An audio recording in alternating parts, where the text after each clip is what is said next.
Hi, this is Mac from Mac's List. Before we start the show, I want to let you know about my new book, Land Your Dream Job Anywhere. I've been helping job seekers find meaningful, well-paying work since 2001, and now I put all my best advice into one easy-to-use guide. My book shows you how to make your resume stand out in a stack of applications, where you can find the hidden jobs that never get posted, and what you need to do to ace your next job interview.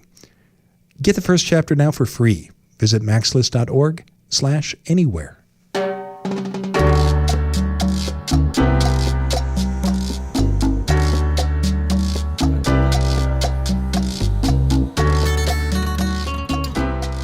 This is Find Your Dream Job, a podcast that helps you get hired, have the career you want, and make a difference in life.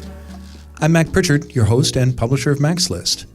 I'm joined by my co-hosts, Ben Forstag, Becky Thomas, and Jessica Black from the Mac's List team. This week, we're talking about the top reasons why you didn't get a job interview.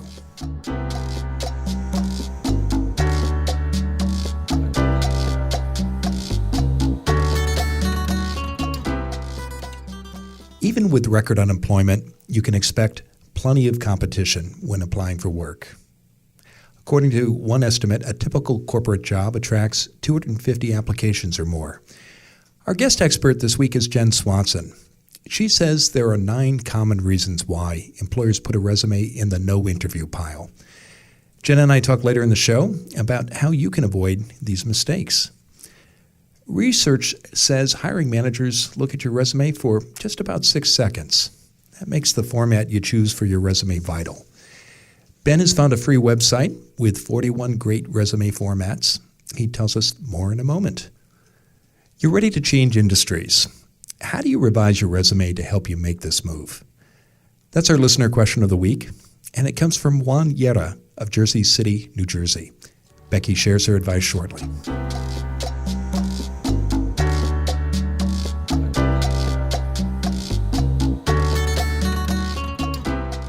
First, as always, let's check in with the Mac's List team.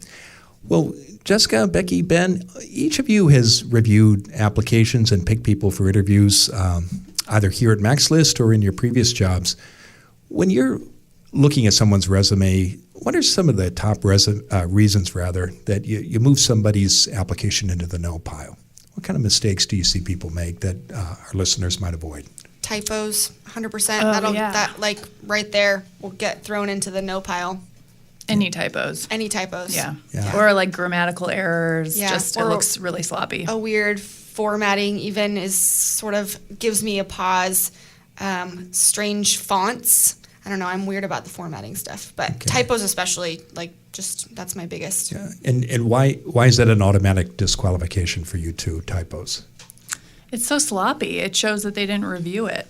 You know, it's like you don't do a second sort of read through before you send it out. I don't know. Well, the worst is when somebody's like, my attention to detail is really strong, and then they have a typo. And it's just very. That's sad to see, isn't it? It's sad to see, and it's human. We all make mistakes. We all make typos, and it's completely understandable. But also, when the stakes are so high in terms of job interviews, you absolutely can't.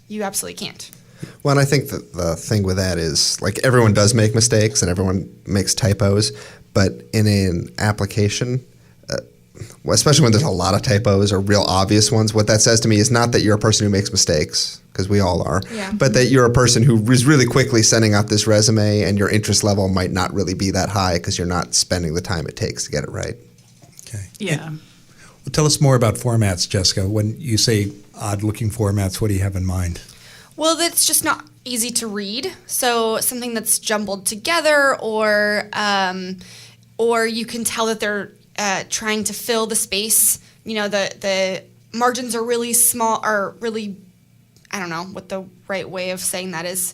It's really narrow, whatever that means with the margins, and that the sort of type. You're thinking about a page where the text goes almost to the edge, and so I'm thinking the opposite, where it goes. There's not where they're trying to fill the page. Okay. With a little bit of text. Yeah. So the size is really big. The Middle margins school are essay really, style. Right. Oh, Exactly. okay. Exactly. Got it. Sorry, I wasn't. No, being that's very clear. But yes, so those types of things where it's just not. I don't even know if there's a standard, but something that it looks off and your eye kind of goes to that, and you're like, what are they trying to hide or fill, or why did they do this way, Yeah. kind of thing. Yeah.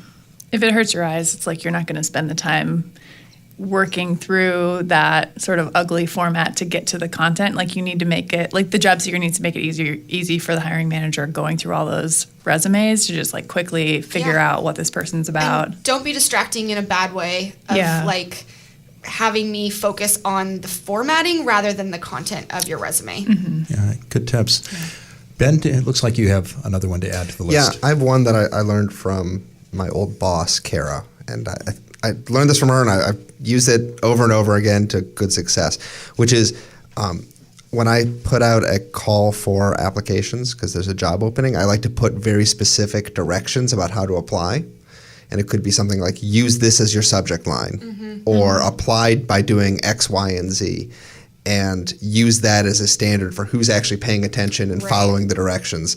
Yeah. And I know the last couple times I've hired people, I do that first cut of like, this person just didn't follow the directions I gave them, right? And so I kind of put them into the no pile. And then a day later, I always have this like, I'm just going to go back and look at that no pile again. And often they're like people with great qualifications there. And so I decide, okay, I'll put them in the yes pile. And then I find out like later on after talking to them, like, no, like they should have been in the no pile all along. So it's a good signal. Yeah, it's like ends up being a really good indicator to me about whether this is going to be a candidate that I want to spend more time talking with. Interesting, yeah. Yeah, we'll talk more with Jen about this. I mean, one of the challenges for hiring managers is making that first cut, because even today, managers get lots and lots of applications. So how do they get it down to a pile of 8 or 10 that they might want to have a phone interview with? And all the things that you all indicated are good, are the ways that the first things that managers look at. The only thing I would add to the list would be, before I bring somebody in for an interview, I Google them and I look to see what kind of online presence they have, because I know if I hire them, our clients will do the same, particularly at the public relations business. And I want to make sure that people are putting their best foot forward online. That's a good note. Well, Ben, let's turn to you, because every week you're out there searching the nooks and crannies of the internet, looking for websites, books, tools, all kinds of resources our listeners can use in a job search and a career. So what have you found for us this week, Ben? So we've hit on the issue of resumes here, and you've got those 6 seconds. And so formatting of a resume is really tricky, because you want to show off your creativity and get the whoever's reviewing it their attention, but at the same time you want it to be like easy to read and scannable, both by human reviewers and by applicant tracking systems. So this week I thought I would go out and search for some good formats that meet those criteria, where you can express your creativity, you can have a little bit of flash, but also easy to read, easy to scan resumes. And I found a cool resource from the Muse called 41 Best Resume Templates Ever. Now, the clickbaity title notwithstanding here, I thought most of these were really good resume templates. They were clear. There was a lot of white space. The design was nice but not overpowering, and it really let the copy in the resume speak for itself. A lot of these designs are free as Microsoft Word templates, so you just download them and they'll open up in Word. Some of them cost a little bit of money, especially the more graphic intense ones. Some cost as low as $4, some all the way up to $99. I would say, like, if you're thinking about a really graphic intensive resume, actually think twice about that, unless you are in a really specialty industry like graphic design, in which case you're probably designing your own resume anyway, not getting a template. But I thought this was a really nice resource. It's from the Muse. Again, it's the 41 Best Resume Templates Ever, and we will have the URL in the show notes. So I have to ask, Ben, is the typeface Comic Sans in any of these formats? Not that I noticed, no. I know you have strong feelings I think about I would that. have noticed that if I saw it there. Yeah. Thank goodness. I would have noticed that Yeah, too. you have strong feelings about that too, don't you, I Jessica? really do. Okay. And we can't let a resource about resumes go by without asking the question, were the formats in the one-page or two-page format? So it's interesting. In the previews I saw, some of them had 2 pages because usually the first page of your resume, has a full header on it, and the second page might just have a little smaller version of the header there. Other templates only had 1 page. So I guess there's options for both Team 1-page and Team 2-page. Okay. Well, longtime listeners will remember that some of us have strong feelings about the length, and I'm firmly in the 1-page camp, but I think others around the table are all for 2. But it really depends on your occupation and I think your goals. But we'll let that go with this segment and turn now to you, Becky, and our listeners, because I know you're here to answer one of our listeners' questions. What's in the mailbag this week? So this week's question comes via email from Juan Yera of Jersey City, New Jersey. So he says, my question, do you know of any resources that you can share that can assist me in rewording my resume? I had a long career in the insurance industry and most recently with their IT department. I would like to look for a position in a nonprofit organization, and I would like to revise my resume from an insurance IT to a nonprofit focus. So Juan, thank you so much for sending this question, and he sent me a really nice email telling us how he enjoys the podcast. So thank you, Juan, and hopefully some of this advice will help. So from your email, it sounds like you're making a pretty major career change. It doesn't say where in nonprofits you want to go, but I think the first thing you need to do is really make sure you understand what your target is. Really research the position that you're targeting, that you want to apply for, understand all the roles and responsibilities that are there, and then sort of think about how your existing experience relates to that target role that you're applying for. The biggest thing I think in that realm is transferable skills. So, you may have a lot of insurance and IT experience, but think about the skills that are sort of baseline to all the things that you've done so far, and then how you can word those to sort of move into more of the nonprofit position that you're targeting.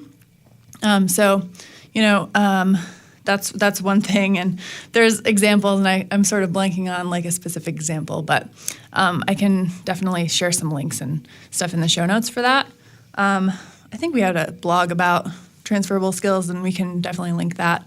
And the other thing, besides transferable skills, and when you're looking for specific resources for rewording, a lot of times it's worth working with a career coach or a resume writer just to sort of make sure that you've got that solid foundation with your resume when you're going out and applying for those new roles. The other thing I was thinking about was sort of as you're moving into that new industry, you're probably networking and probably talking to folks in the nonprofit world, and maybe ask them to take a look at your resume and see if they have any advice. I like that, in particular that last one of using the folks that you are networking with to bounce those ideas off and make sure that you're hitting those marks. The other things that I would recommend would be taking a look, just kind of doing that personal research of looking at job descriptions of what you're interested in moving into in the nonprofit world and seeing what verbiage they're using in their job descriptions. And same thing on LinkedIn, kind of looking at folks who are in the areas that you want to move into and seeing what kind of keywords or things that they mention that could easily be, utilize your background, but also position you well for moving into the nonprofit world. I think that language one is so important, especially when we're talking about going from the for-profit community into the nonprofit community. And I know I've said this before in past podcasts, so bear with me, longtime listeners.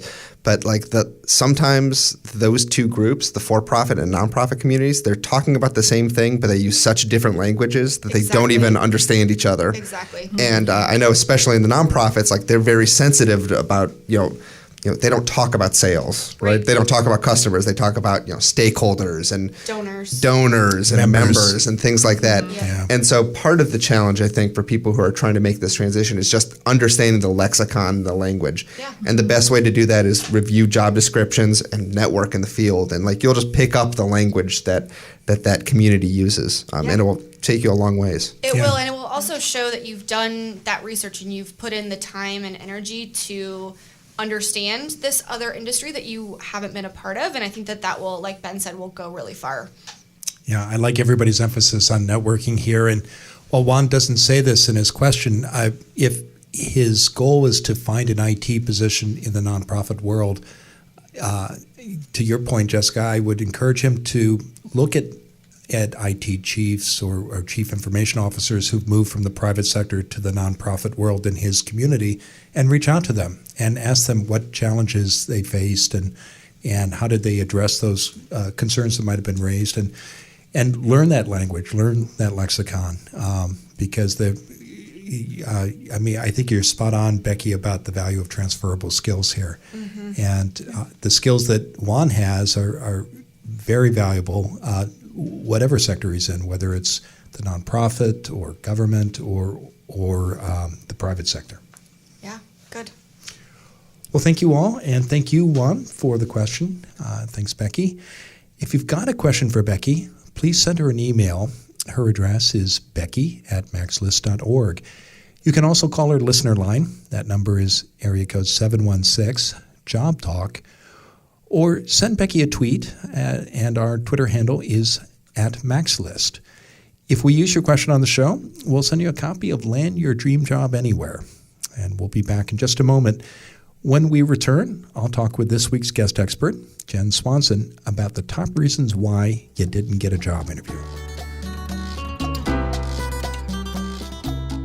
Are you looking to draw a bigger box for yourself?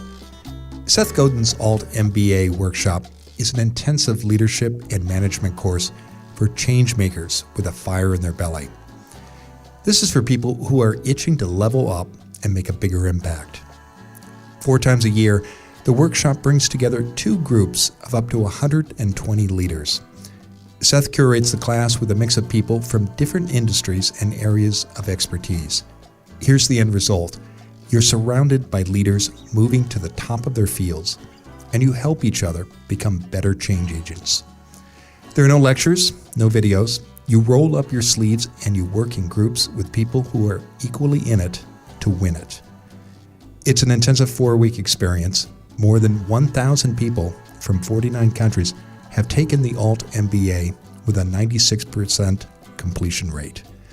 Seth Godin's Alt MBA is now taking applications for its next session. To find out more, visit altmba.com/findyourdreamjob. Mention this podcast in your application and tell them that I sent you. Now let's turn to this week's guest expert, Jenn Swanson. Jenn Swanson is the host of the Communication Diva podcast and the author of What They See, How to Stand Out and Shine in Your New Job. Through her podcast, online courses, coaching, and book, Jenn helps you get the job, love your work, and advance your career. She joins us today from Vancouver in British Columbia, Canada. Jenn, thanks for being on the show. Oh, it's my pleasure. Thanks for having me. Yeah, it's a pleasure to have you on the program. Our topic this week, as you know, is we're talking about the reasons why we don't get job interviews when the top reasons employers reject our resume when we apply. Let's start first with some context. Typically, when someone sends off a resume, what kind of competition might they be facing when it lands in the inbox of the hiring manager? Well, of course, it depends on the organization they're applying to, but they can be up against hundreds, if not thousands, of other applications. And so it can be a really tough job to distinguish yourself and to get past that initial screening. So it depends, again, on the size of the organization, for sure. And I bring it up just because there are some things we can control and others that we can't. And so, I know many of the reasons you're going to share with us that people don't get interviews are things that we do have control over. Let's talk, though, Jenn, about things that we don't control. For example, I know that there may be internal candidates tell us more about that. Absolutely. The job posting itself might be sort of an exercise in, well, we have to do this for policy. And it might just be that they've already got somebody in mind, somebody that's working in the organization or somebody that they are familiar with who they want to slide into that position.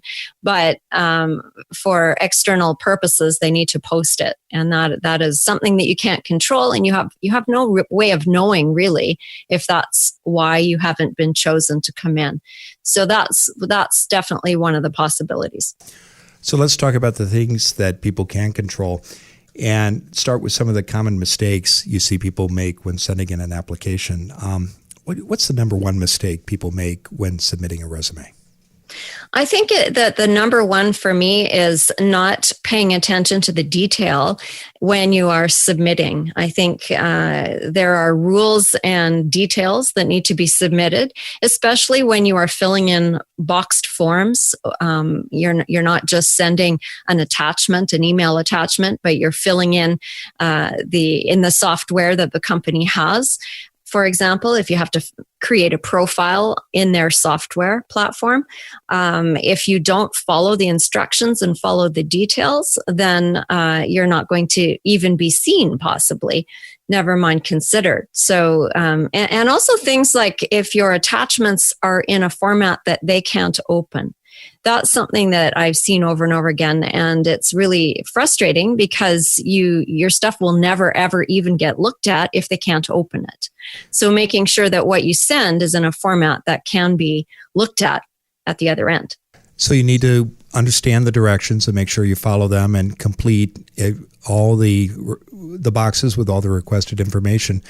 I can imagine listeners wondering, well, how can I tell if someone can open an attachment or not? Are there common forms like, say, PDF that will always work? Or what should people know about this? Yeah, there's some people that say don't send PDFs. And I guess because I work in a Mac and I know that if I'm trying to send something to a PC, the formatting won't come across the same way. I often will convert things to a Word document and send them because Word is typically a safer bet.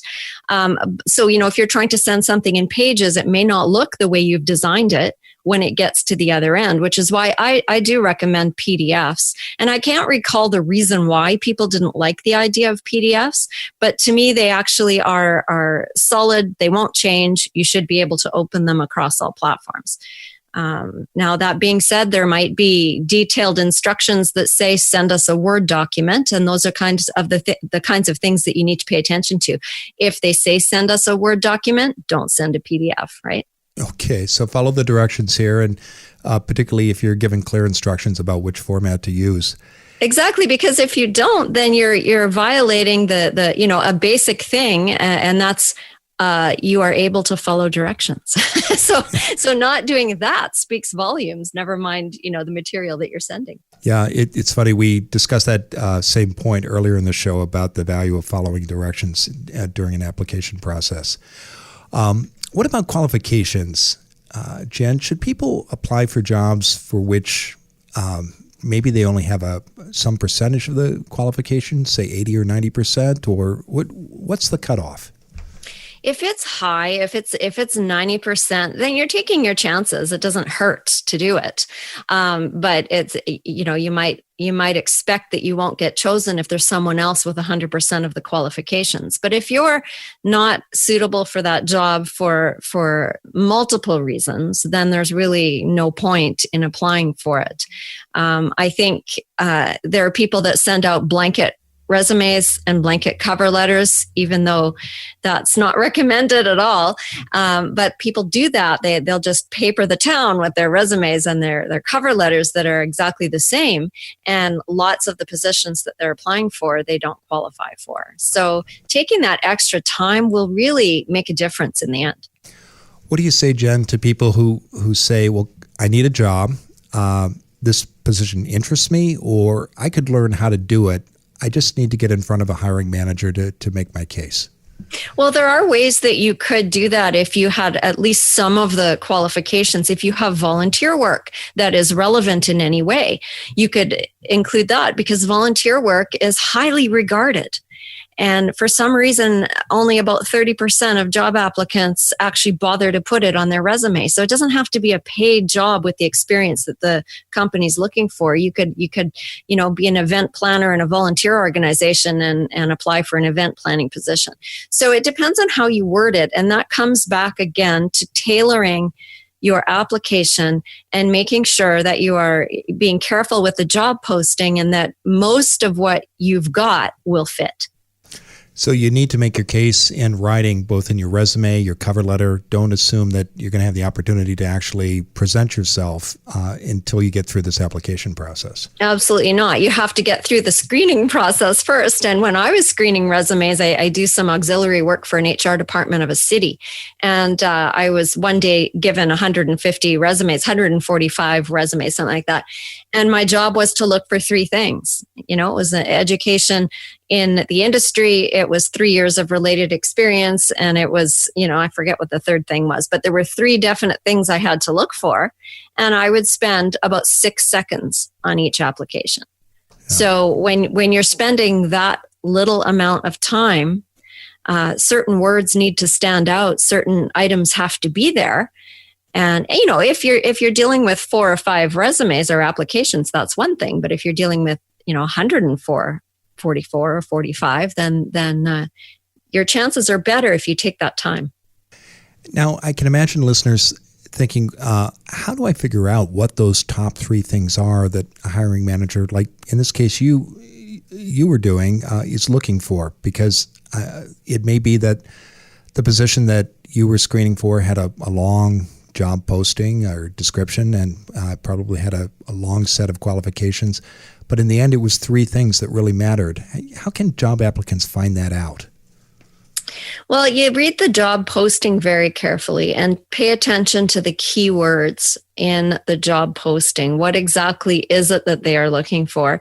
And if there are definite things that you aren't qualified to do and don't have in any way in your volunteer experience, then you might want to rethink that. But if you can come up with, the qualifications that are needed, you can use some of the keywords that are in the job posting in your material, in your cover letter in particular, or in your resume if you're putting it into a platform, a computerized system, rather than just attaching it as an attachment. And then being really careful about the details, the submission. Make sure your spelling is correct, your grammar is correct. Have somebody proofread your materials before you hit submit or before you hit send, and so that you're not discounted for a silly mistake. And I think those are 3 of the things that I would say are the most important. Your cover letter is your initial personality introduction. And so make it memorable, and not in a bad way. Make it memorable with good grammar, good spelling, and a little bit of passion or a little bit of excitement about why you're applying for that job. And again, I'm hearing you emphasize the importance of tailoring materials, both the cover letter and the resume for every position, not following that a spray and pray approach. Right. Yeah, absolutely. If you can know the person's name and find out their name. Our 17-year-old got her first job about 2 weeks ago.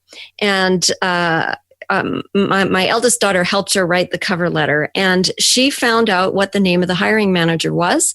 And then she talked about why, even though this was her very first work experience, why she really wanted to work at this particular place. And the way it was constructed, the hiring manager actually phoned her and said, "I was captivated by your cover letter. I'd like you to come in for an interview." And she was hired pretty much on the spot. So the cover letter does make a difference. Yeah. We were talking earlier in the show about the value of getting the spelling and the grammar right. In your experience, Jen, why does that matter so much to hiring managers and employers? Because if you have such volume and you have somebody who's taken the time to proofread and to make sure that everything is correct, then that is a communication in itself. right? That person has paid attention to the detail, has put in the time to make sure their material is right. They might be more like that in their actual work experience, rather than somebody who is blanketing and who doesn't bother to take the time. Well, that speaks to how they, and it might not even be true, but perception is 90% reality. That speaks to how that person might actually function in a job.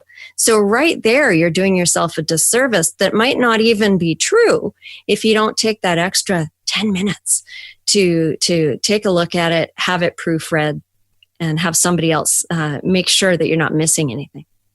You mentioned keywords earlier. Can you talk more about the importance of keywords, particularly for employers who might be using applicant tracking systems? The acronym is ATS. Right. Those fun little robotic tools that are coming out more and more now. They're becoming more popular, aren't they? They are. And you know, video submissions and all these exciting things that are happening now. Well, the keywords are often what the computer is programmed to look for. So again, if you're looking at a big company that has hundreds of applications, they're going to be screening for a number of things, and some of the things they will screen for are keywords. So you don't want to stuff it so full that it doesn't make any sense, but you want to make sure that you've read that job description carefully and that you are using some of the exact keywords that the job posting lists in your cover letter or your resume, the material that you are able to submit, your profile. So as we go through these steps that people can take, the picture that you're painting is when sending an application, it requires research, preparation, and then getting help in reviewing spelling and grammar and making sure that it's tailored to each employer. And it's not something you dash off in 5 or 10 minutes on your iPhone, is it? No. Well, you can, but you might not expect great results from that. It takes a little bit of work, but if you are careful and you are targeting and you are tailoring, then you're going to get more response than if you're just, doing what did you call it? Spray and pray.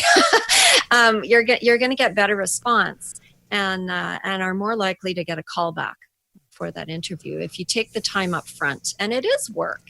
It is work, and but it's worth it. It's work that's worth it because so many out there don't bother, and this is something you can control. Yeah, it is. It is a way to stand out. And when I speak to job seekers, that so many of them want to do that. They want to get in front of a hiring manager. They want to make their case. And what I'm hearing you say today is by paying attention to the basics and being focused and tailoring your material, you can stand out from the crowd. Absolutely, you can. Great. Well, it's been a terrific conversation. Jenn, now tell us what's coming up next for you. Well, we have a lot going on. I've got a couple of online courses out there already at communicationdiva.com. We're launching a course that is going to be open about 4 times a year called How to Ace a Job Interview When You Haven't Interviewed in a Long Time. And that is coming up for us pretty soon. But the one that I recommend people start with is called Resume Secrets. And it is a short course, and it walks you through all of the things we've been talking about today and how to get your resume and your submission materials to the point where they will be considered and not discounted for grammar and spelling and those kinds of things. And so I'd like to offer your listeners a coupon for that. And I've sent the link, and I'm offering a 50% off of the Resume Secrets course for your audience. Okay, well, that's very generous of you. We'll include a link to that in the show notes, which is on our website, and that will live on long after we first publish this episode. So I hope people will check that out and take advantage of it. Fabulous. Yeah. And I know people can also learn more by visiting your website, which is www.communicationdiva.com. That's right. And there's all sorts of links to all the social media stuff there, and podcast and all sorts of stuff. So I'd love for people to come by and say hello. Well, I encourage them to do so. I had a chance to visit your website as well as listen to your podcast, and you've got just a killer introduction to your show, plus terrific content. So I encourage people to go to iTunes and download it as well. Well, thank you. Well, Jenn, thanks for being on the show this week. It's been a pleasure. Take care.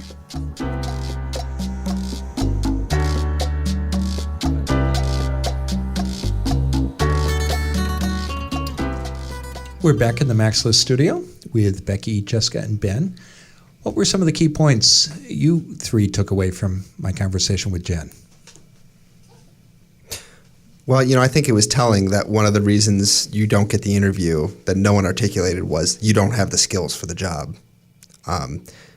Obviously you need to have the right skills, but I think what weeds most people out isn't the absence of skill, it's the absence of kind of following directions or presenting their skills in the right way or kind of clicking with whoever's reviewing the resume. And so there's a lot of emphasis on style, really, over substance, at least when it comes to that initial screening step that I think people need to think really hard about. Yeah. That's an interesting point. I was actually encouraged because so much of what she talked about were the basics and things we can control. Spelling errors, grammar, following direction, putting time into applications. And while she didn't specify a number, my experience has been it takes about 90 minutes, 2 hours to really do an application right. And these are all things that people can do.